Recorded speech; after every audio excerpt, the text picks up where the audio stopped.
السلام علیکم۔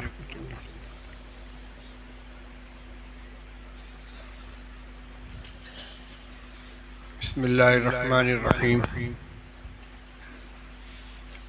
الحمد للہ رب العالمین، والصلاة والسلام علی سید الانبیاء والمرسلین، سیدنا و مولانا محمد وعلی آلہ واصحابہ اجمعین۔ اما بعد، باب فی المبادرۃ الی الخیرات وحث من توجہ لخیر علی الاقبال علیہ بالجد من غیر تردد۔ آج درس حدیث کے لیے ریاض الصالحین سے دو ابواب کا انتخاب کیا گیا ہے۔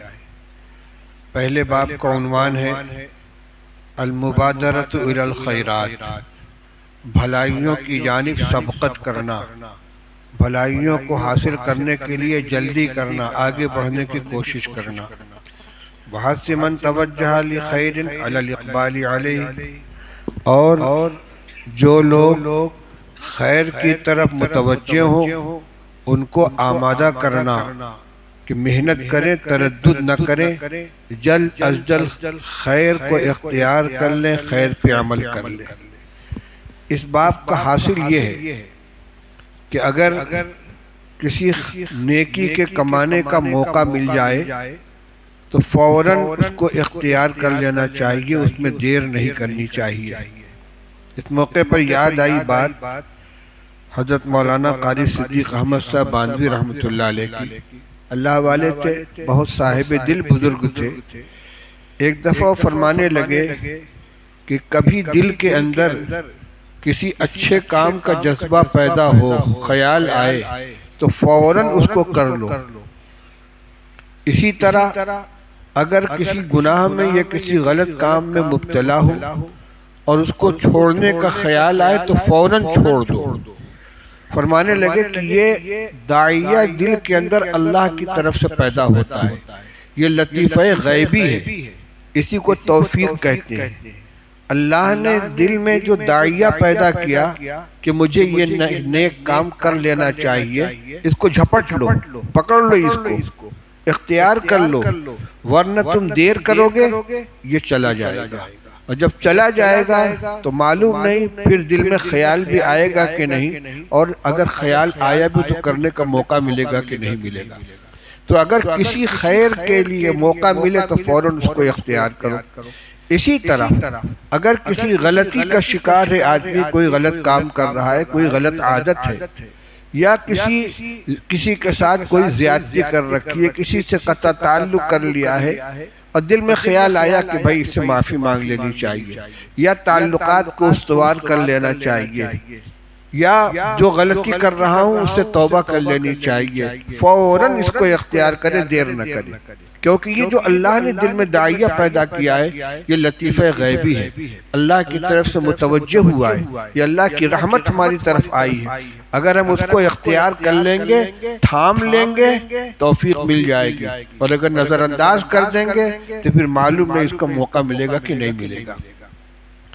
اللہ تعالیٰ ارشاد فرماتے ہیں فاستبقوا الخیرات، اے لوگو خیر کی طرف سبقت کرو۔ دوسری جگہ ارشاد فرماتے ہیں وَسَارِعُوا إِلَى مَغْفِرَةٍ مِّن رَبِّكُمْ وَجَنَّةٍ عَرْضُهَا السَّمَاوَاتُ وَالْأَرْضُ أُعِدَّتْ لِلْمُتَّقِينَ، تیزی کے ساتھ آگے بڑھو اللہ کی طرف سے ملنے والی مغفرت کی جانب اور جنت کی جانب، جس کی چوڑائی آسمان و زمین کے برابر ہے، جو متقیوں کے لیے تیار کی گئی ہے۔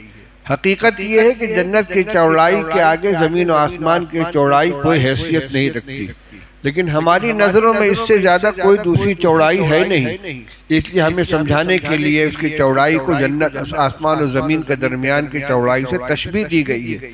دوسری بات یہ ہے کہ لمبائی زیادہ ہوتی، چوڑائی تھوڑی ہوتی ہے۔ جب یہ چوڑائی ہے تو لمبائی کتنی ہوگی اللہ ہی بہتر جانتا ہے۔ فرمایا کہ یہ اعمال کو کرنے سے اللہ کی جنت کا وعدہ ہے، ان کو حاصل کرنے کے لیے تیزی سے آگے بڑھو۔ اس سلسلے کی روایتیں بہت ہیں، اب چند روایتوں کا ترجمہ آپ کے سامنے پیش کرتا ہوں۔ عن ابی ہریرہ رضی اللہ تعالی عنہ ان رسول اللہ صلی اللہ علیہ وسلم قال بادروا بالاعمال فتنا كقطع الليل المظلم يصبح الرجل مؤمنا ويمسي كافرا او يمسي مؤمنا ويصبح كافرا يبيع دينه بعرض من الدنيا رواه مسلم۔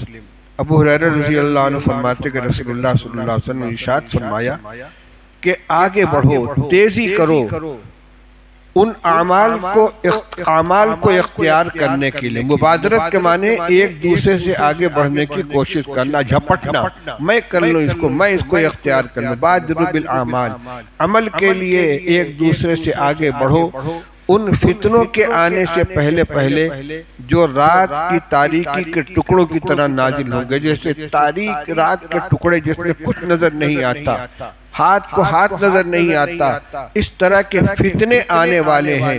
ان فتنوں کے آنے سے پہلے نیک عمل کر لو۔ ان فتنوں کا اثر کیا ہوگا؟ یصبح الرجل مؤمنا ویمسی کافرا، آدمی صبح کو مومن ہوگا اور شام ہوتے ہوتے کافر ہو جائے گا۔ یعنی فرمایا کہ یمسی مؤمنا ویصبح کافرا، شام کو مومن ہوگا اور صبح کو کافر ہو جائے گا۔ یبیع دینہ بعرض من الدنیا، اپنے دین کو دنیا کی معمولی چیز کے عوض فروخت کر دے گا، دنیا کا ذرا سا نفع اٹھانے کے لیے دین کو قربان کر دے گا۔ ایسا وقت آئے گا تو اس وقت میں عمل کی توفیق نہیں ملے گی، اس کے آنے سے پہلے نیک اعمال کو اختیار کر لو۔ وعن ابی سروعۃ عقبۃ بن حارث رضی اللہ عنہ قال صلیت وراء النبی صلی اللہ علیہ وسلم بالمدینۃ العصر فسلم ثم قام مسرعا فتقطع رقاب الناس الى بعض حجر نسائه ففزع الناس من سرعته فخرج عليهم فرأى انهم قد عجبوا من سرعته قال ذکرت شیئا من تبر عندنا فکرہت ان یحبسنی فامرت بقسمتہ رواہ البخاری۔ بخاری شریف کی حدیث ہے، عقبہ ابن عامر حارث رضی اللہ عنہ فرماتے ہیں کہ ایک دن مدینہ طیبہ میں نے رسول اللہ صلی اللہ علیہ وسلم کے پیچھے عصر کی نماز ادا کی۔ آپ نے نماز کا سلام پھیرا، فوراً تیزی کے ساتھ کھڑے ہوئے اور لوگوں کی گردن پھلانگتے ہوئے کسی زوجہ مطہرہ کے حجرے میں تشریف لے گئے۔ لوگ آپ کی جلدی سے گھبرا اٹھے، کیا معاملہ ہو گیا کہ آپ اتنا تیزی کے ساتھ اٹھ کر حجرے میں تشریف لے گئے ہیں؟ پھر آپ نکل کر لوگوں کے سامنے آئے اور آپ نے دیکھا، محسوس کیا کہ لوگوں کو آپ کے جلدی جانے سے تعجب ہوا ہے۔ تو آپ نے فرمایا کہ مجھے یاد آ گیا کہ تھوڑا سا سونا گھر میں رکھا ہوا ہے، تو مجھے یہ بات اچھی نہیں لگی کہ وہ مجھے روک کے رکھے، میں نے اس کو تقسیم کرنے کا حکم دے دیا۔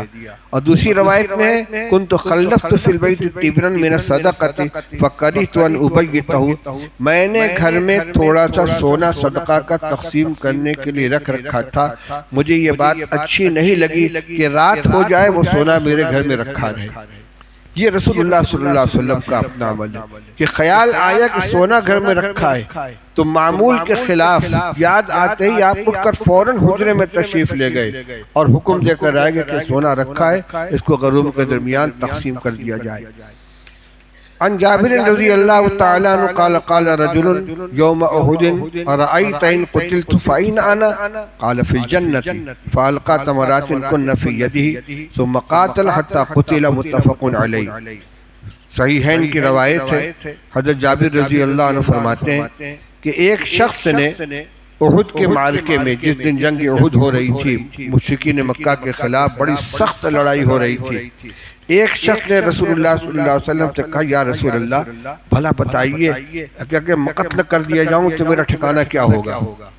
اگر میں قتل کر دیا جاؤں تو میرا ٹھکانہ کہاں ہوگا؟ فرمایا فی الجنت، تمہارا ٹھکانہ جنت میں ہوگا۔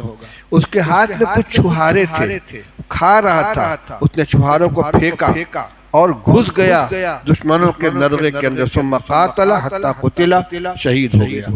اتنی دیر بھی اس نے برداشت نہیں کی۔ یہاں روایت مختصر ہے، دوسری روایت میں جملہ موجود ہے کہ چھہارے تھے، کہنے لگا لئن بقیت الی ان آکل تمرات انہا لحیات طویلۃ، ان چوہاروں کو ختم کرنے تک اگر میں زندہ رہوں تو بڑی لمبی زندگی ہو جائے گی. اب چوہارا وہیں چل کے کھائیں گے, اب جنتی میں کھائیں گے. ایسا یقین تھا ان حضرات کو. چوہارا پھینکا, نیام میں سے تلوار نکالی, نیام کو توڑ کے پھینک دیا, اس لیے کہ اس کو دوبارہ اس میں نہیں جانا ہے, اور گھس گیا اور جا کے شہید ہو گیا. نیکی کا موقع ملا تو دیر نہیں کی. وعن الرابع وعن ابی ہریرہ رضی اللہ تعالی عنہ قال جاء رجل الى النبي صلی اللہ علیہ وسلم فقال یا رسول اللہ ای الصدقۃ اعظم اجرا قال ان تصدق وانت صحیح شقیح تخشى الفقر وتأمل الغنى ولا تمهل حتى اذا بلغت الحلقوم قلت لفلان كذا ولفلان كذا وقد كان لفلان. متفق علیہ. یہ روایت بھی غور سے سنیے. ابو ہریرہ رضی اللہ تعالیٰ فرماتے ہیں کہ ایک شخص رسول اللہ صلی اللہ علیہ وسلم خدمت میں حاضر ہوا, کہنے لگا یا رسول اللہ کون سا صدقہ اجر و ثواب کے اعتبار سے بڑھا ہوا ہے, کون سا صدقہ زیادہ ثواب والا ہے؟ آپ نے ارشاد فرمایا کہ اس طرح تم اس زمانے میں تم صدقہ کرو جب تم تندرست بھی ہو اور دل میں مال کی محبت بھی ہو.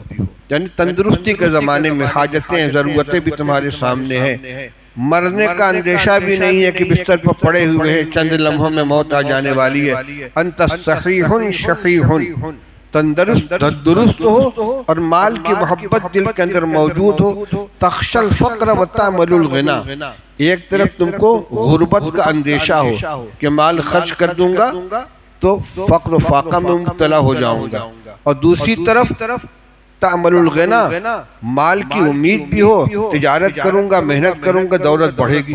یہی تو دو چیزیں ہوتی ہیں مال کے سلسلے میں, خرچ ہو جانے کا اندیشہ, بڑھنے کی امید. اور یہ صحت اور تندرستی ہی کے زمانے میں ہوگا. فرمایا تم ایسے زمانے میں جب کہ تم تندرست ہو, مال کی دل میں محبت بھی ہے, بڑھنے کی امید بھی ہے, گھٹنے کا اندیشہ بھی ہے, ایسے وقت میں جو صدقہ کرو گے وہ صدقہ سب سے بہتر ہے. فرمایا کہ وَلَا تُمْهِلْ, لیٹ مت کرو, ٹالو مت, یہاں تک کہ جب جان حلق تک آ جائے تو کہنے لگو اتنا فلاں کو دے دینا, اتنا فلاں کو دے دینا, اتنا فلاں کو دے دینا, حالانکہ اب تو وہ فلاں کا ہو چکا. جب بستر پر پڑے ہیں, حرکت نہیں ہو رہی ہے, دیکھو بھائی اتنا پیسہ تو مسجد میں دے دینا, اتنا مدرسے میں دے دینا, اس لیے کہ ساتھ تو جائے گا نہیں, قبر میں تو لے کے جائیں گے نہیں, اپنے اوپر خرچ کرنے کا موقع نہیں ہے. تو اب فکر ہو رہی ہے صدقہ کرنے کی. فرمایا صدقہ تو وہ بھی ہو جائے گا, قبول تو وہ بھی ہو جائے گا, لیکن اس وقت کا انتظار نہ کرو. موقع ہے تو تندرستی کے زمانے میں جبکہ مال کی ضرورت بھی ہے اور اس کی طلب بھی, ایسے وقت میں خرچ کرو. یہ بھی اسی سلسلے میں آ رہا ہے کہ موقع مل گیا تو دیر نہیں کرنی چاہیے. وعن ابی ہریرہ رضی اللہ تعالی عنہ ان رسول اللہ صلی اللہ علیہ وسلم قال بادروا بالاعمال سبعا, 7 چیزوں کے پیش آنے سے پہلے پہلے عمل کر لو. بادروا بالاعمال سبعا, اور ان عمل کے اندر اور تمام اعمال کے ساتھ ساتھ صدقہ, خیرات اور نیک کاموں میں مال کا خرچ کرنا بھی شامل ہے. فرمایا بادروا بالاعمال سبعا, 7 حالتوں کے پہلے پہلے عمل کر لو. هل تنتظرون الا فقرا منسیا او غنى مطغیا او مرضا مفسدا او حرما مفندا او موتا مجهزا او الدجال فشر غائب ينتظر اب الساعة فالساعة ادھا و امر. رواہ الترمذی. فرمایا 7 حالتوں سے پہلے پہلے عمل کر لو. کیا تم انتظار کر رہے ہو ایسے فقر و فاقہ کا جو سب کچھ بھلا دے؟ اس وقت اگر اللہ نے کچھ دے رکھا ہے تو اس کے بعد اس کی الٹی جو صورت ہوگی وہ کیا ہوگی؟ فقر و فاقہ. تو فقر و فاقہ کا انتظار مت کرو, اس حال کے اندر خرچ کر لو جب اللہ نے دے رکھا ہے. کیا تم انتظار کر رہے ہو ایسے فقر کا جو سب کچھ بھلا دے؟ اور اگر اس وقت تنگ دستی ہے تو کیا تم انتظار کر رہے ہو ایسی خوشحالی کا جو تم کو سرکشی کے اندر مبتلا کر دے؟ یا تم انتظار کر رہے ہو ایسی بیماری کا جو سب کچھ خراب کر دے؟ یا تم انتظار کر رہے ہو ایسے بڑھاپے کا جو ہوش حواس کو گم کر دے، یا تم انتظار کر رہے ہو اچانک آنے والی موت کا، یا تم انتظار کرو دجال کا، تو سنو انتظار کیے جانے والوں میں سب سے بڑا شر دجال ہے، اور یا تم انتظار کر رہے ہو قیامت کا، تو قیامت بہت ہی کڑوی، بہت ہی سخت ہے۔ یہی وہ چیزیں جو آگے آنے والی ہیں، ان کا انتظار نہ کرو، جس وقت موقع ملے اللہ کے راستے میں فوراً خرچ کر لو۔ یہ چند روایتیں آپ کے سامنے آئی ہیں جس میں رسول اللہ صلی اللہ علیہ وسلم نے نیک اعمال کی ترغیب دی ہے کہ موقع ملے تو فوراً کر لینا چاہیے۔ اب میں ایک اور باب کی چند روایتیں پیش کر رہا ہوں، وہ نیک کام کیا ہیں، نیکی کرنے کے والے اعمال کیا ہیں۔ یہ باب فی بیان کثرت طرق الخیر، خیر کے راستے بہت ہیں۔ فرمایا اللہ تعالیٰ نے وَمَا تَفْعَلُوا مِنْ خَيْرٍ فَإِنَّ اللَّهَ بِهِ عَلِيمٌ، تم جو بھی بھلا کام کرو گے اللہ تعالیٰ اس کو جانتا ہے۔ دوسری جگہ فرمایا وَمَا تَفْعَلُوا مِنْ خَيْرٍ يَعْلَمْهُ اللَّهُ، تم جو بھی بھلا کام کرو گے اللہ اس کو جانتا ہے۔ تیسری جگہ فرمایا فَمَنْ يَعْمَلْ مِثْقَالَ ذَرَّةٍ خَيْرًا يَرَهُ، جو آدمی ذرہ کے برابر بھی نیک کام کرے گا وہ اس کو دیکھ لے گا۔ چوتھی جگہ فرمایا مَنْ عَمِلَ صَالِحًا فَلِنَفْسِهِ، جو بھی کوئی نیک عمل کرے گا وہ اپنے لیے کرے گا، قیامت کے دن وہ چیز سامنے آئے گی۔ قیامت میں ایک ایک معمولی نیکی کا انتظار ہوگا۔ یہ یاد رکھیے اعمال تولے جائیں گے، ایک عمل کے ذریعے بھی اگر نیکی کا پلڑا بھاری ہو گیا تو آدمی کامیاب ہے، اور ایک بدی کے ذریعے کی وجہ سے اگر بدی کا پلڑا بھاری ہو گیا تو آدمی ناکام ہے۔ تمام اعمال سامنے آ جائے، وَوَجَدُوا مَا عَمِلُوا حَاضِرًا، جتنے اعمال انسان کرے گا سب سامنے آ جائیں گے۔ اس لیے اعمال خیر کا زیادہ سے زیادہ ذخیرہ اکٹھا کرنے کی کوشش کرنی چاہیے۔ وہ اعمال خیر کیا ہیں؟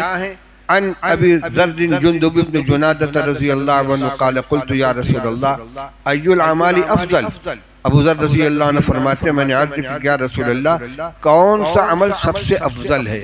قال الایمان باللہ والجہاد فی سبیلہ، سب سے بہتر عمل اللہ پر ایمان لے آنا اور اللہ کے راستے میں جہاد کرنا ہے۔ قلت ای الرقاب افضل، کون سے غلام کا آزاد کرنا افضل ہے؟ قال انفسها عند اہلها واکثرها ثمنا، جو اپنے آقا کے نزدیک سب سے زیادہ پسندیدہ ہو اور جو سب سے زیادہ قیمتی ہو۔ قلت فإن لم افعل، میں نے کہا حضرت اگر یہ نہ کر پاؤں، میرے پاس اگر اتنی گنجائش نہیں کہ میں غلام آزاد کر سکوں، قال تعین صانعا او تصنع لاخرقا، یعنی اس راستے سے اگر نیکی نہیں کما سکتا، میں غلام آزاد نہیں کر سکتا تو کیا کروں گا؟ فرمایا کسی کام کرنے والے کی مدد کر دو یا کسی عاجز کا کام کر دو۔ ایک ہے کسی دوسرے کام کرنے والے کا میں ہاتھ بٹا دینا، ایک اس کا پورا کام کر دینا، یہ بھی نیکی کا راستہ ہے۔ اس میں کچھ خرچ نہیں ہو رہا ہے، کوئی سرمایہ نہیں لگ رہا ہے، لو میں یہ کر دوں تمہارا کام۔ قلت یا رسول اللہ ارائیت ان ضعفت عن بعد العمل، میں نے کہا یا رسول اللہ اگر میں کام کرنے سے عاجز ہو جاؤں تب کیا کروں؟ اتنا بھی نہ کر سکوں؟ قال تکف شرک عن الناس فإنها صدقۃ منک علی نفسک، تم لوگوں کو اپنے شر سے بچاؤ، تمہاری ذات سے کسی کو نقصان نہ پہنچنے پائے، یہ بھی تمہاری طرف سے اپنے اوپر صدقہ ہے۔ لیکن نیت ہوئی اس بات کی، عمل کے لیے نیت ہوتی ہے نا، نیت اور ارادے کے ساتھ کہ میری ذات سے کسی کو تکلیف نہ پہنچے، نہ میرے قول سے نہ میرے فعل سے، نہ میری بات سے نہ میرے عمل سے کسی کو تکلیف پہنچے، اس سے اپنے آپ کو ہم بچائیں گے۔ تو بچانے کی نیت کر کے اگر اپنے شر سے دوسروں کو بچائیں گے تو یہ بھی ایک صدقہ ہو جائے گا۔ عن ابی ذر رضی اللہ عنہ ان رسول اللہ صلی اللہ علیہ وسلم قال یصبح علی کل سلامہ من احدکم صدقۃ فکل تسبیحۃ صدقۃ وکل تحمیدۃ صدقۃ وکل تحلیلۃ صدقۃ وکل تکبیرۃ صدقۃ وامر بالمعروف صدقۃ ونہی عن المنکر صدقۃ ویجزی من ذلک رکعتان یرکعہما من الضحیٰ، رواہ مسلم۔ ابو ذر رضی اللہ عنہ فرماتے کہ رسول اللہ صلی اللہ علیہ وسلم نے ارشاد فرمایا کہ آدمی کے جسم کے ہر جوڑ کی سلامتی پر ایک صدقہ واجب ہوتا ہے، اور آگے روایت آ رہی ہے کہ انسان کے بدن میں 360 جوڑ ہیں، ہر جوڑ کی سلامتی پر جب آدمی صبح کرتا ہے اور ٹھیک ٹھاک اٹھ گیا کوئی بیماری نہیں ہے، کوئی تکلیف نہیں ہے، تو ہر جوڑ کی سلامتی پر ایک صدقہ واجب ہوتا ہے۔ سوال یہ پیدا ہوتا ہے کہ 360 صدقہ کون ادا کر سکتا ہے؟ فرمایا ہر سبحان اللہ پڑھنا ایک صدقہ ہے، ہر الحمدللہ پڑھنا ایک صدقہ ہے، ہر لا الہ الا اللہ ایک صدقہ ہے، ہر اللہ اکبر ایک صدقہ ہے۔ لہذا سبحان اللہ والحمدللہ ولا الہ الا اللہ واللہ اکبر 4 صدقہ ہوا، اور 100 مرتبہ پڑھ لیا تو 400 صدقہ ہو گیا۔ اسی لیے اکابر سب کے سب متفق ہے کہ صبح شام 100 مرتبہ اس کو پڑھ لیا کرو۔ ایک سبحان اللہ ایک صدقہ، ایک الحمدللہ ایک صدقہ، ایک لا الہ ایک صدقہ، ایک اللہ اکبر ایک صدقہ، اور یہ کلمہ تمجید چاروں کا جامع ہے۔ تو اس کے اندر ایک مرتبہ کلمہ پڑھنے میں 4 صدقہ ہوا، 100 مرتبہ پڑھا تو 400، 360 کے اوپر پہنچ گیا۔ کس قدر سہولت دی ہے شریعت نے ہم کو، اس دین کے اندر کس قدر راحت ہے۔ اور فرمایا وَأَمْرٌ بِالْمَعْرُوفِ صَدَقَةٌ وَنَهْيٌ عَنِ الْمُنْكَرِ صَدَقَةٌ، اچھے کام کا دوسروں کو حکم دے دیا یہ بھی ایک صدقہ ہے، کسی برے کام سے کسی کو منع کر دیا یہ بھی ایک صدقہ ہے۔ وَيُجْزُوا مِنْ ذَلِكَ رَكْعَتَانِ يَرْكَعُهُمَا مِنَ الضُّحَىٰ، اور اگر کچھ نہ کر سکے تو چاش کی 2 رکعت نماز ادا کر لے، جو اس کی طرف سے کفایت کر جائے گی۔ یہ ہے طرق خیر، خیر کے تو متعدد راستے، یہ بھی نیکی یہ بھی نیکی یہ بھی نیکی، جون سی نیکی کا موقع ملے اسے اختیار کرے۔ وعنہ قال قال النبی صلی اللہ علیہ وسلم عرضت علی اعمال امتی حسنها وسیئها، میرے رسول اللہ صلی اللہ علیہ وسلم نے ارشاد فرمایا میرے سامنے میری امت کے اچھے برے سب اعمال پیش کیے گئے کہ آپ کی امت کے لوگ یہ اچھا کام کرتے ہیں، یہ برا کام کرتے ہیں۔ فوجدت فی محاسن اعمالها الادھا جماعت عن الطریق ووجدت فی مساوی اعمالها النخاعۃ تکون فی المسجد لا تدفن، رواہ مسلم۔ آپ نے فرمایا کہ اپنی امت کے اچھے اعمال میں نے اس کو بھی دیکھا کہ راستے سے کسی تکلیف دہ چیز کو ہٹا دیا، یہ بھی ایک نیکی ہے۔ اس کو ادناہا اماطۃ الاذی عن الطریق، ایمان کے 70 سے اوپر شاخیں ہیں، ان شاخوں میں یہ ادنا درجے کی شاخ کیا ہے؟ اماطۃ الاذی عن الطریق۔ میں نے یا آپ نے کچھ نہیں ڈالا، کسی نے راستے میں کوئی چیز ڈال دی ہے، کوئی کانٹا ہے، کوئی پتھر ہے، کیلے کا چھلکا ہے، کوئی ایسی چیز ہے جس سے گزرنے والوں کو تکلیف ہوتی ہے، اس کو راستے سے ہٹا دیا، یہ اللہ کے نزدیک مقبولیت کی ایک دلیل ہے۔ روایت آگے سناؤں گا آپ کو۔ فرمایا کہ اور برے اعمال میں کیا ہے؟ مسجد کے اندر تھوک دینا، ریت ڈال دینا، بلغم ڈال دینا، جس کو دفن نہ کیا ہو، صاف نہ کیا ہو۔ انہ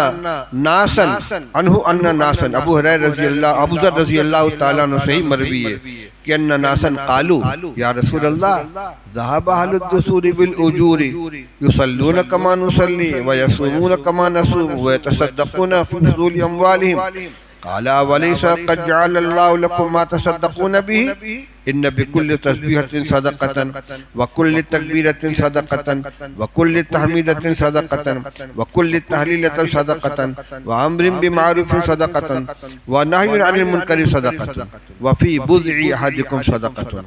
رسول اللہ صلی اللہ علیہ وسلم کے سامنے کچھ لوگ آئے اور یہ غریب صحابہ تھے، فقراء صحابہ، کہنے لگے یا رسول اللہ ذہب اہل الدثور بالاجور، دولت والے لوگ تو سارے ثواب لے گئے، دولت والے لوگ تو سارے ثواب لے گئے، یصلون کما نصلی، نماز وہ بھی پڑھتے ہم بھی پڑھتے ہیں، برابر ہو گئے، یصومون کما نصوم، روزہ وہ بھی رکھتے جیسے ہم رکھتے ہیں، برابر ہو گئے، لیکن یتصدقون بفضول اموالہم، ان کے پاس اپنے ضرورت سے زیادہ مال ہے، صدقہ کرتے ہیں، ہم صدقہ نہیں کر پاتے، وہ نیکی کما لیتے ہیں۔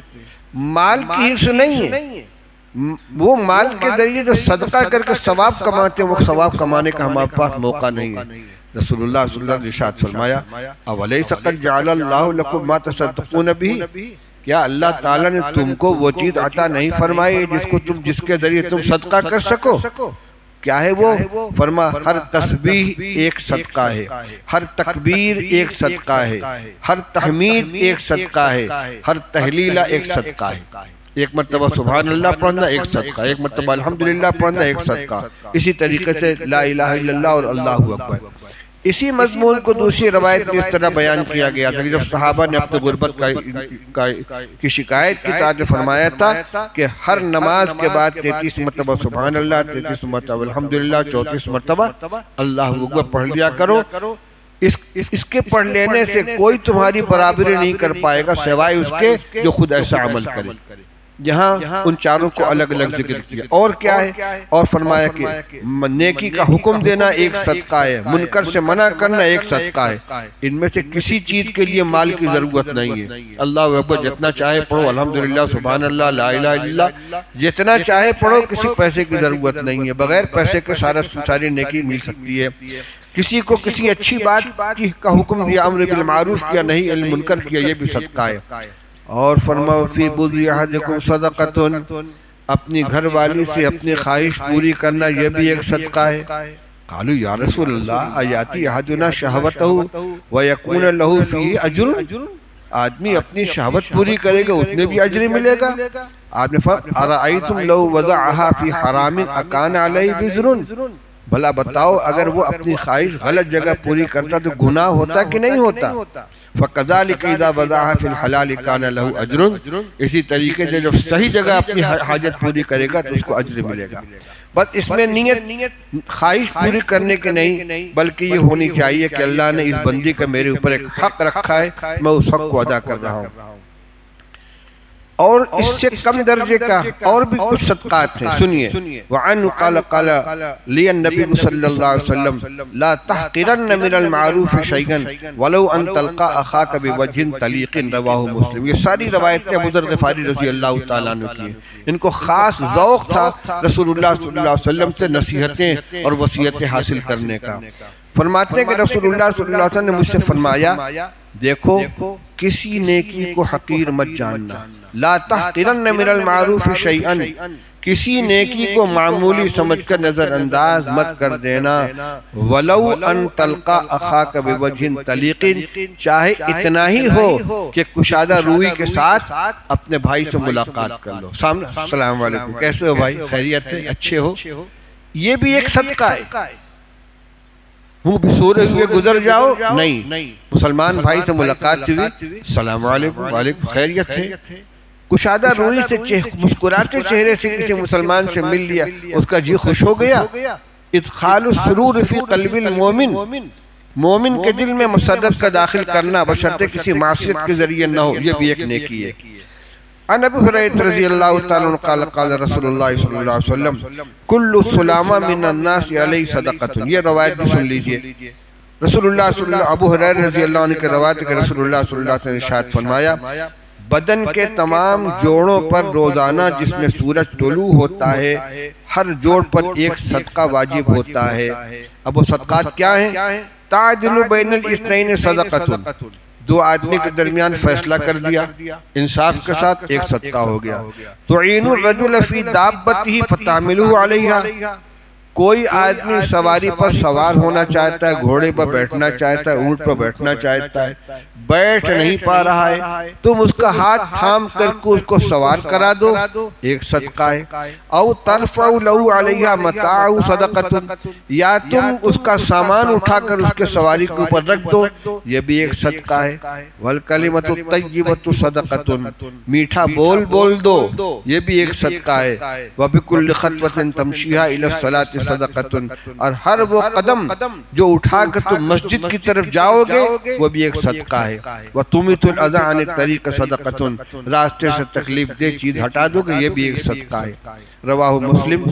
ومن روایت وأيضا من روایت عائشہ رضی اللہ عنہ قالت قال رسول اللہ صلی اللہ علیہ وسلم انه خلق كل انسان من بنی آدم على 60 و300 مفصلین، یہ روایت صراحت کے ساتھ آ گئی۔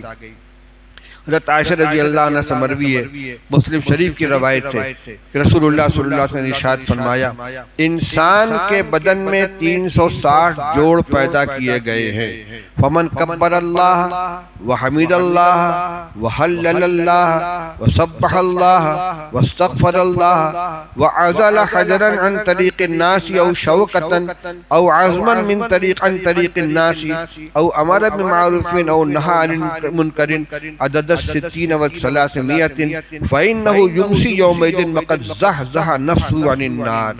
فرمایا کہ ہر انسان کے بدن میں 360 جوڑ پیدا کیے گئے ہیں۔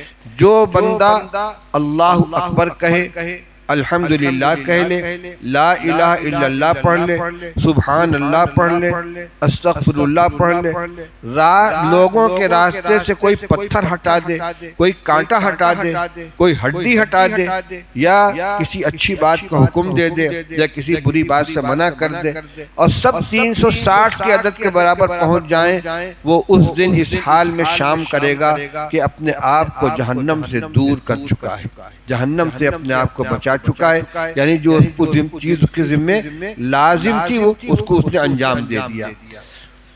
عنہ قال قال رسول اللہ صلی اللہ علیہ وسلم یا نساء المسلمات لا تحقرن جارۃ لجارتها ولو فرسن شاة، متفق علیہ۔ رسول اللہ صلی اللہ علیہ وسلم نے مسلمان خواتین کو مخاطب کر کے ارشاد فرمایا، اے مسلمان عورتوں، اپنی پڑوسن کے لیے کسی ہدیہ کو حقیر نہ جانو، چاہے بکری کا ایک کھر ہی کیوں نہ ہو، بکری کا صرف کھر بھنا ہوا اپنے پڑوسن کے پاس ہدیہ میں بھیج دو، یہ نہ سوچو کہ یہ کیا ہے، اس کی کیا حیثیت ہے، اتنا بھی کر دو، یہ بھی اس کو بھی حقیر مت جانو۔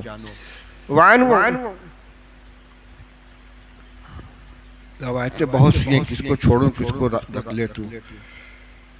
عن النبی صلی اللہ علیہ وسلم قال لقد رأيت رجلا يتقلب في الجنة في شجرة قطعها من ظهر الطريق كانت تؤذي المسلمين، رواہ مسلم۔ رسول اللہ صلی اللہ علیہ وسلم نے ارشاد فرمایا کہ میں نے ایک شخص کو دیکھا کہ جو جنت میں چل پھر رہا ہے، صرف ایک درخت کی وجہ سے جو لوگوں کے راستے میں پڑتا تھا، تکلیف دیتا تھا، اس نے اس درخت کو کاٹ دیا۔ یہ عمل اس کے لیے اللہ تعالیٰ کے نزدیک مغفرت کا سبب بن گیا۔ اس میں وہ روایت بھی ہے کہ ایک شخص نے دیکھا کہ ایک کتا پیاس کی وجہ سے تڑپ رہا ہے، ایک کنویں کے اندر اترا، اپنے موزے میں پانی بھر کر لایا، کتے کو پلایا، اور کتا جھجھوری لے کر کھڑا ہو گیا۔ اسی ایک عمل کی وجہ سے اللہ تعالیٰ نے اس کی مغفرت فرما دی۔ یہ روایتیں میں نے آپ کے سامنے پیش کی ہیں کہ آدمی کرنا چاہے عمل تو اس کے واسطے راستے بہت سے ہیں، اور جوانی اور صحت کے زمانے میں کام کر لینا چاہیے۔ ایک فضیلت یہ بھی ہے کہ اگر کوئی شخص صحت کے زمانے میں کسی عمل کا عادی ہے، بیماری کی وجہ سے نہیں کر پاتا، اپنے مقام پر رہتے ہوئے اقامت کی حالت میں ایک عمل کا عادی ہے، سفر کی وجہ سے نہیں کر پاتا، خوشحالی کے زمانے میں ایک عمل کا عادی ہے، غربت کی وجہ سے نہیں کر پاتا، تو بغیر عمل کے اس کے ثواب اس کے نامہ اعمال میں لکھا جاتا ہے۔ عنہ قال قال رسول اللہ صلی اللہ علیہ وسلم اذا مرض العبد او سافر كتب له مثل ما كان يعمل مقيما صحيحا۔ رسول اللہ صلی اللہ علیہ وسلم نے ارشاد فرمایا کہ جب بندہ بیمار ہو جائے یا سفر میں چلا جائے تو تندرستی کے زمانے میں اور صحت کے اور مقیم ہونے کے زمانے میں جو عمل کرتا تھا وہ سب کے سب اس کے لیے لکھا جاتا رہتا ہے، سارا کا سارا عمل اس کے نامہ اعمال کے اندر لکھا جاتا ہے۔ اس لیے میرے بھائی کسی عمل کو معمولی سمجھ کر نظر انداز نہیں کرنا چاہیے، جو موقع ملے اسے اختیار کر لینا چاہیے، یہ ایک پہلو ہوا۔ اسی طریقے سے اگر کسی بھی معمولی سے گناہ کو معمولی سمجھ کر اس کا ارتکاب نہیں کرنا چاہیے، یہ ایک مستقل مضمون ہے۔ مشکوٰۃ شریف کی 2 روایتیں زبانی آپ کو سنا کے اس مضمون کو مکمل کرتا ہوں۔ حضرت عائشہ رضی اللہ تعالی عنہا ارشاد فرماتی ہیں کہ رسول اللہ صلی اللہ علیہ وسلم نے ارشاد فرمایا یا عائشہ ایاکی و محقرات الذنوب فإن لها من اللہ حاسبا، او کما قال رسول اللہ صلی اللہ علیہ وسلم۔ عائشہ، حقیر جانی جانے والی، حقیر سمجھی جانے والے گناہوں سے بہت پرہیز کرنا، کیونکہ اللہ کی طرف سے اس کا بھی مطالبہ ہوگا۔ دوسری طرف حضرت انس رضی اللہ تعالی عنہ اپنے شاگردوں کو مخاطب کر کے ارشاد فرماتے ہیں انکم لتعملون اعمالا ہی ادق فی اعینکم من الشعر کنا نعدها من الموبقات۔ فرماتے ہیں اے لوگو، تم لوگ بہت سے ایسے کام کرتے ہو جو تمہاری نظروں میں بال سے زیادہ باریک یعنی کہ کوئی حیثیت نہیں ہے، اور ہم لوگ رسول اللہ صلی اللہ علیہ وسلم کے زمانے میں ان کو ہلاکت خیز جانتے تھے، تباہ کن جانتے تھے۔ تو دونوں باتیں ہیں، کسی گناہ کو ہلکا سمجھ کر اس کا ارتکاب کر لینا یہ بھی خطرناک ہے، اور کسی نیکی کو معمولی سمجھ کر نظر انداز کر دینا یہ بھی اپنے لیے نقصان کی چیز ہے۔ گناہ صغیرہ اصرار کرنے سے کبیرہ بن جاتا ہے، قطرہ قطرہ ہمیشہ وہ دریا، ایک ایک قطرہ دریا بن جاتا ہے، ایک ایک سیاہ نقطہ دل پر لگ کے پورے دل کو سیاہ کر دیتا ہے، ایک ایک بدی لکھ کر پورا نام اعمال سیاہ ہو جاتا ہے۔ اس لیے کسی بدی کو معمولی سمجھ کر اس کا ارتکاب نہیں کرنا چاہیے۔ یہ جو صغیرہ اور کبیرہ کی تقسیم ہے کہ یہ گناہ صغیرہ یہ گناہ کبیرہ ہے، یہ آپس کی چیز ہے، ان کی آپس کی تقسیم ہے، لیکن اللہ اور اس کے رسول صلی اللہ علیہ وسلم کے نافرمانی ہونے کے اعتبار سے کوئی گناہ صغیرہ نہیں ہے۔ ایک چنگاری بھی پورے کھلیان کو بھسم کرنے کے لیے کافی ہوتی ہے، اور آج کل تو بہت آسان ہو گیا ہے، گیس کا چولہا ہر ایک کے گھر میں ہوتا ہے، لائٹر لیا کٹ یوں کیا، اس میں سے جو چنگاری نکلتی ہے نظر بھی نہیں آتی لیکن فوراً آگ پکڑ لیتی ہے۔ اب فرض کر لیجئے کہ سلنڈر کا سوئچ کھلا رہ گیا، اب باورچی خانہ جو ہے وہ گیس سے پورا بھر گیا، ایک لائٹر کسی نے اگر کلک کر دیا تو پورا باورچی خانہ آگ سے بھر جائے گا۔ اسی طریقے سے ایک چنگاری پورے کھلیان کو آگ لگانے کے لیے کافی ہوتی ہے۔ اس لیے میرے بھائیوں، کسی بھی گناہ کو معمولی نہ سمجھیں، نیکیوں کے ذخیروں کو برباد کرنے کے لیے ایک معمولی گناہ بھی کافی ہو سکتا ہے۔ اللہ تعالی ہم سب کو عمل کرنے کی توفیق عطا فرمائے۔ ابھی ایک نکاح ہوگا، اس کے بعد پھر دعا ہوگی انشاءاللہ۔ نکاح والے آ جاؤ بھائی، سامنے آ جاؤ، سب لوگوں کی ضرورت نہیں ہے۔ حافظ یاسین اور محمد اویس اور محمد حسنین اور حافظ نور محمد، یہ 4 آدمی آ جائیں۔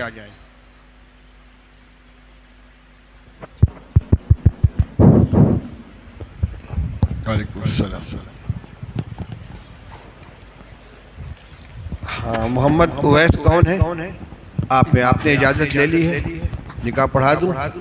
بیٹھ جائیے۔ مہر 10,000 روپے رکھا ہے۔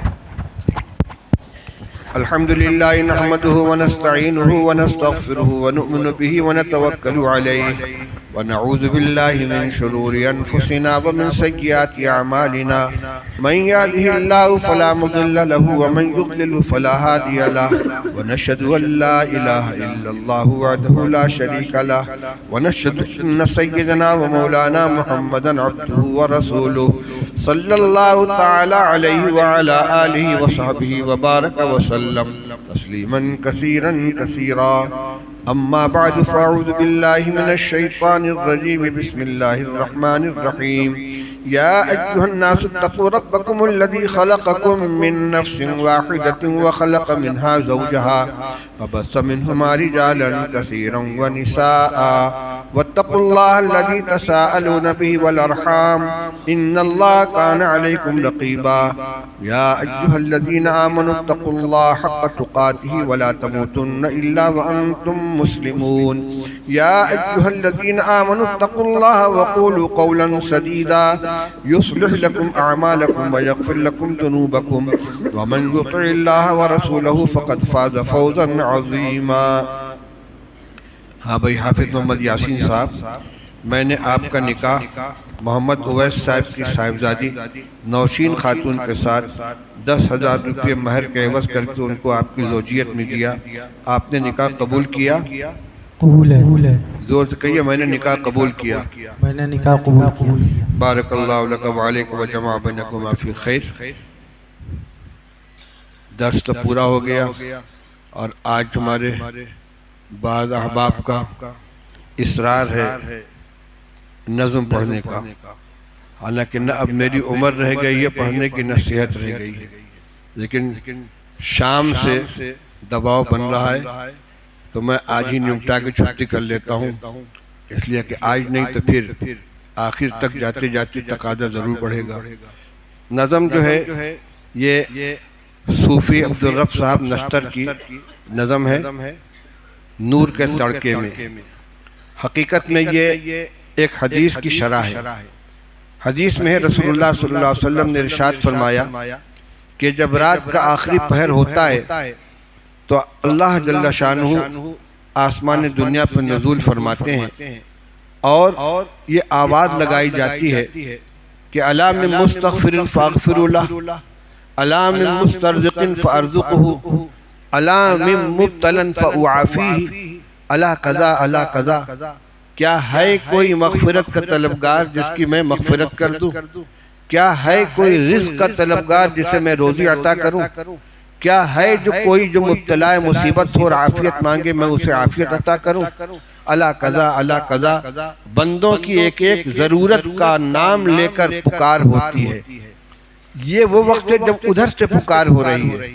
اس نظم کے اندر یہی بتلایا گیا ہے کہ بڑی محرومی کی بات ہے کہ اللہ تعالیٰ کی طرف سے تو پکار ہو اپنی ضرورتوں کے لیے کہ آؤ مجھ سے مانگو، تم گناہ گار ہو مغفرت مانگو تو میں مغفرت کر دوں گا، روزی کی تنگی میں مبتلا ہو روزی مانگو میں روزی دے دوں گا، کوئی پریشانی ہے مبتلا ہے مصیبت ہو اس سے عافیت مانگو میں دے دوں گا۔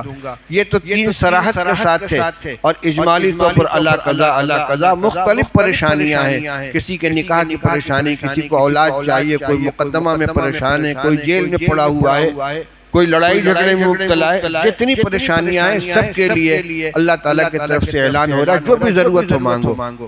ایسے وقت میں کیا کرنا چاہیے ہمیں، اس نظم کے اندر اسی کو بیان کیا گیا ہے۔ اللہ تعالیٰ ہمیں اس کی توفیق عطا فرمائے۔ میں نور کے تڑکے میں جس وقت اٹھا سو کر، میں نور کے تڑکے میں جس وقت اٹھا سو کر، اللہ کی رحمت کے دروازے کھلے پائے، اللہ کی رحمت کے دروازے کھلے پائے۔ آتی تھی ندا پہ ہم جو مانگنے والا ہو، آتی تھی ندا پہ ہم جو مانگنے والا ہو، ہاتھ اپنے عقیدت سے آگے میرے پھیلائے، ہاتھ اپنے عقیدت سے آگے میرے پھیلائے۔ جس کو گناہوں سے بخشش کی تمنا ہو، جس کو گناہوں سے بخشش کی تمنا ہو، وہ اپنے گناہوں کی کثرت سے نہ گھبرائے، وہ اپنے گناہوں کی کثرت سے نہ گھبرائے۔ وہ مائل توبہ ہو میں مائل بخشش ہوں، وہ مائل توبہ ہو میں مائل بخشش ہوں، میں رحم سے بخشوں گا وہ شرم سے پچھتائے، میں رحم سے بخشوں گا وہ شرم سے پچھتائے۔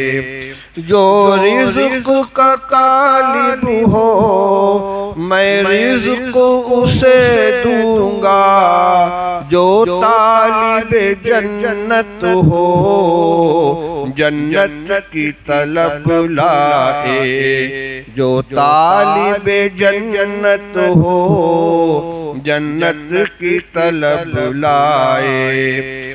وہ کشت طلب بوئے میں بارش رحمت ہوں، وہ کشت طلب بوئے میں بارش رحمت ہوں میں دیکھ نہیں سکتا کھیتی کوئی مرجھائے میں دیکھ نہیں سکتا کھیتی کوئی مرجھائے یہ سن کے ہوئے جاری آنکھوں سے میری آنسو یہ سن کے ہوئے جاری آنکھوں سے میری آنسو قسمت ہے محبت میں رونا جسے آ جائے قسمت ہے محبت میں رونا جسے آ جائے وہ کافر نعمت ہے جو نیند میں غافل ہو وہ کافر نعمت ہے جو نیند میں غافل ہو جب نور کے تڑکے میں اللہ یہ فرمائے جب نور کے تڑکے میں اللہ یہ فرمائے اب یہاں سے دعا شروع ہوتی ہے یہ نور کا عالم ہے در کھول دے رحمت کے یہ نور کا عالم ہے در کھول دے رحمت کے جھونکا جو ادھر آئے جنت کی ہوا لائے جھونکا جو ادھر آئے جنت کی ہوا لائے ایک غنچے لب بستا کھل جائے میرے دل کا ایک غنچے لب بستا کھل جائے میرے دل کا پھوٹے وہ مہک اس سے جو روح کو مہکائے پھوٹے وہ مہک اس سے جو روح کو مہکائے بھر دے جو رگو پے میں سرمستی و ہوشیاری بھر دے جو رگو پے میں سرمستی و ہوشیاری ہو کام وہی مجھ سے جو تجھ کو پسند آئے پر نور مجھے کر دے اس نور کے ساغر سے پر نور مجھے کر دے اس نور کے ساغر سے پیمانِ ہستی بھی اس نور سے بھر جائے پیمانِ ہستی بھی اس نور سے بھر جائے میثاق محبت کی تجدید کا طالب ہوں پھر سوز وہ دے مجھ کو جو روح کو تڑپائے آقائے گدا پرور سائل ہوں تیرے در پر آقائے گدا پرور سائل ہوں تیرے در پر میں اور تو کیا مانگوں بس تو مجھے مل جائے میں اور تو کیا مانگوں بس تو مجھے مل جائے آقائے گدا پرور سائل ہوں تیرے در پر میں اور تو کیا مانگوں بس تو مجھے مل جائے اے ابر کرم میری سوکھی ہوئی کھیتی ہے اے ابر کرم میری سوکھی ہوئی کھیتی ہے گلزار تمنا پر رحمت کی گھٹا چھائے، گلزار تمنا پر رحمت کی گھٹا چھائے، صوفی ہے تیرا بندہ غفلت سے ہے شرمندہ، صوفی ہے تیرا بندہ غفلت سے ہے شرمندہ، حاضر ہے تیرے در پر سر شرم سے نہوڑائے، حاضر ہے تیرے در پر سر شرم سے نہوڑائے، آقا گدا پرور سائل ہوں تیرے در پر، میں اور تو کیا مانگوں بس تو مجھے مل جائے۔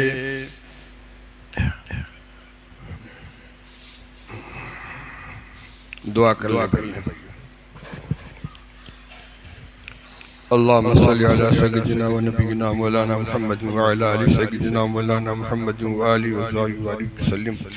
ربنا آتنا فی الدنیا حسنۃ وفی الآخرۃ حسنۃ وقنا عذاب النار، ربنا اغفر لنا ذنوبنا واسرافنا فی امرنا وثبت اقدامنا وانصرنا علی القوم الکافرین۔ اللہم انا نسألک الہدی والتقی والعفاف والغنی، اللهم اغفر لنا ذنوبنا وإسرافنا في أمرنا وثبت أقدامنا وانصرنا على القوم الكافرين، اللهم اغفر لنا وللمؤمنين والمؤمنات والمسلمين والمسلمات الأحياء منهم والأموات إنك سميع قريب مجيب الدعوات، اللهم اغفر لنا ولوالدينا ولأساتذتنا ولمشايخنا ولأولادنا ولأزواجنا ولأخواننا ولأخواتنا ولمن له علينا حق ولمن أوصى لنا بالدعاء إليك، اللهم اغفر لنا ذنوبنا كلها صغيرها وكبيرها دقها وجلها ما علمنا منها وما لم نعلم، رب اغفر وارحم واعف وتكرم وتجاوز ما تعلم إنك أنت العزيز الأكرم، اللهم اعتق رقابنا من النار، اللهم اعتق رقابنا من النار، اللهم اعتق رقابنا من النار۔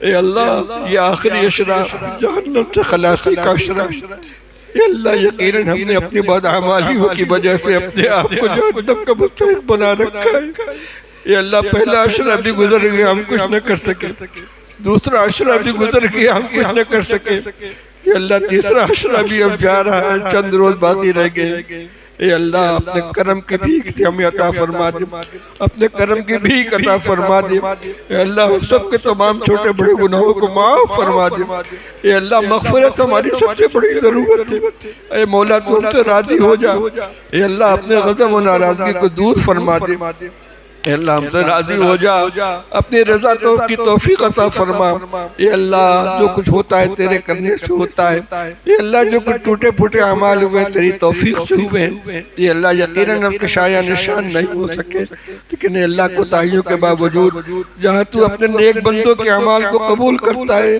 ان کے صدقے طفیل میں ہمارے اعمال کو بھی قبول فرما لے، ہمارے روزوں کو بھی قبول فرما لے، نمازوں کو بھی قبول فرما لے، تراویح کو بھی قبول فرما لے، تلاوت کو بھی قبول فرما لے، ذکر و تسبیح کو بھی قبول فرما لے، زکوٰۃ و صدقات کو بھی قبول فرما لے، اے اللہ رات کے جاگنے کو بھی قبول فرما لے، دعاؤں کو بھی قبول فرما لے، اعتکاف کو بھی قبول فرما لے، اے اللہ جو تیرے بندے یہاں تیرے گھر میں بیٹھے ہاتھ پھیلائے ہوئے ہیں تیری رحمت کے امیدوار ہیں، تیری رحمت کے امیدوار ہیں، اے اللہ ہمارے اعمال یقیناً اس لائق نہیں ہے کہ تیرے حضور میں پیش کیے جا سکے، لیکن تیری شان رحمت ہے اللہ سب سے بے نیاز ہے، اے اللہ تو اپنے کرم سے قبول فرما لے، اے اللہ ہمیں نیک اعمال کے توفیق نصیب فرما، تمام برائیوں سے ہماری حفاظت فرما، اے اللہ ہمارے دلوں کی سیاہیوں کو دور فرما دے، اے اللہ ہمارے دلوں کی سیاہیوں کو دور فرما دے، اے اللہ نیکی کا جذبہ پیدا فرما دے، گناہوں کی نفرت پیدا فرما دے، اللہ ہماری تمام ضرورتوں کو تو ہم سے زیادہ جاننے والا ہے، اللہ ہماری تمام حاجتیں پوری فرما دے، اے اللہ ہمارے بیماروں کو شفا عطا فرما، تمام مریضوں کو شفا عطا فرما، تمام پریشان حالوں کو پریشانی سے نجات عطا فرما، جو لوگ قید و بند کی زندگی گزار رہے ہیں ان کو خلاصی نصیب فرما، جو مقدمات میں گرفتار ان کو مقدمات سے رہائی نصیب فرما، جو لایعنی جو ایسی بیماری مبتلا ہے جس کا کوئی علاج نہیں، اللہ ان سے بھی تو شفا دینے پر قادر ہے، اپنی رحمت سے شفا عطا فرما دے، اے اللہ تیرے نیک بندے پورے جہان میں جہاں جہاں تجھ سے خیر کی دعائیں مانگ رہے ہیں، اللہ ان سب کی دعاؤں میں ہمارا حصہ مقدر فرما دے، جو خیر مانگی جا رہی ہم سب کو بغیر مانگے بھی عطا فرما دے، اے اللہ ہم سب کی مغفرت فرما دے، ہمارے والدین کی مغفرت فرما دے، ہمارے دادا دادی نانا نائی کی مغفرت فرما دے، ہمارے بھائی بہنوں کی مغفرت فرما دے، ہمارے بچوں بچیوں کی مغفرت فرما دے، ہمارے دوست احباب کی مغفرت فرما دے، ہمارے اساتذہ مشائخ کی مغفرت فرما دے، اے اللہ ہمارے حضرت نبی کریم صلی اللہ علیہ وسلم کے جو احسانات ہیں امت کے اوپر ان کا بھرپور بدلہ عطا فرما،